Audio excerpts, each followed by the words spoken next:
constitutional. Let's go to our national correspondent, Ryan Young. He's joining us live from Chicago. Ryan, overall, Chicago has $3.6 billion federal dollars at stake. Tell us a little bit more about the specific grant that the city, the mayor, is now suing for. Well, this is the Edward Bryan Memorial Justice Program. Look, a big conversation here. President Donald Trump has taken several swings at Chicago for the violence here in the city. Well, Rahm Emanuel and the city is fighting back, definitely talking about the idea that this program that they're going to put forward to pull money away from the city would definitely hurt the city. What they believe here is that being a sanctuary city allows citizens of anyone to be able to call 911.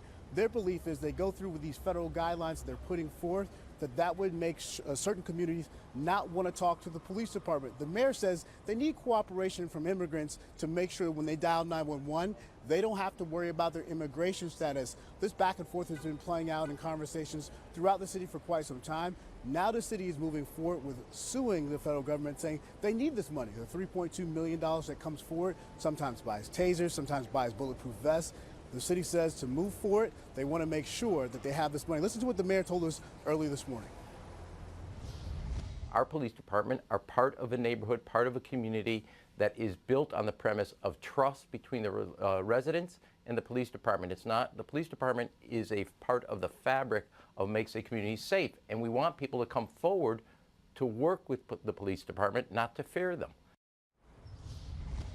And the federal government's already hitting back. Wolf, listen to this statement that they put out also this morning. Look, in 2016, more Chicagoans were murdered than in New York City and Los Angeles combined. So it's especially tragic that the mayor is less concerned with that staggering figure that he is spending time and taxpayer money protecting criminal aliens and putting Chicago's law enforcement at greater risk. One of the big conversations here is when you have someone who might need to be put on an immigration hold, do they let ICE agents know 48 hours in advance so they could have that conversation?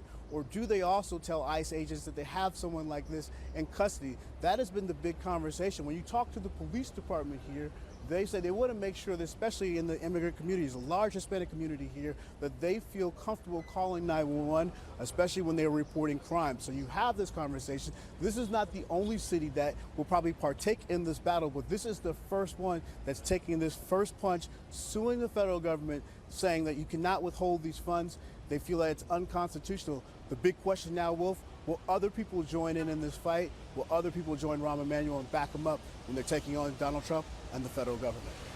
All right, Ryan Young in Chicago for us. Ryan, thank you. Up next, the Secretary of State, Rex Tillerson, and his Russian counterpart.